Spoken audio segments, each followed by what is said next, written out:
के भयो नेट चलेर त्यहाँ पढ्न सढ्न छोडेर इन्स्टामा केटीहरू नाचिएको रिले छ। अझ अझ त्यहाँ एक्जाम आइसक्यो, लाज भन्ने कुरा त छँदै छैन।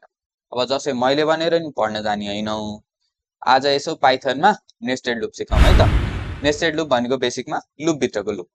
ल एउटा कन्टेक्स्ट मानौँ जहाँ चाहिँ तिमी र तिम्रो साथी हरेक पिरियडको एन्डमा निदाउँछौ, अनि पिरियड सुरु हुँदा सर आउनुहुन्छ, अनि सर आउनुभन्दा अगाडि तिमीहरूलाई उठाउनु पर्यो।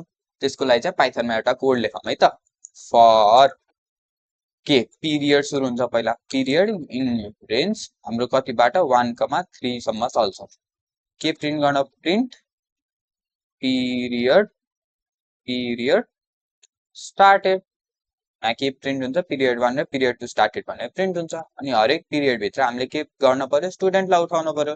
फर्स्ट स्टुडेन्ट इन रेन्ज 1,3 के गर्न पर्यो, दुईटा स्टुडेन्ट छन्, प्रिन्ट एफ स्टुडेन्ट स्टुडेन्ट उठ भन्न पर्यो। अब यसलाई प्रिन्ट गर्यो भने के आउँछ भन्दाखेरि एउटा पिरियड सुरु हुँदा दुईटा स्टुडेन्टलाई उठाछ, हरेक इन्स्टेन्समा दुईटा लुप चले। ल अब गर पढेर बसौ, जसै तिमीहरू क्लासमा सुत्छौ, पास हुन त पर्यो नि, पढ्न त पर्यो नि। ल जाऊ जाऊ, ल त ल जाऊ।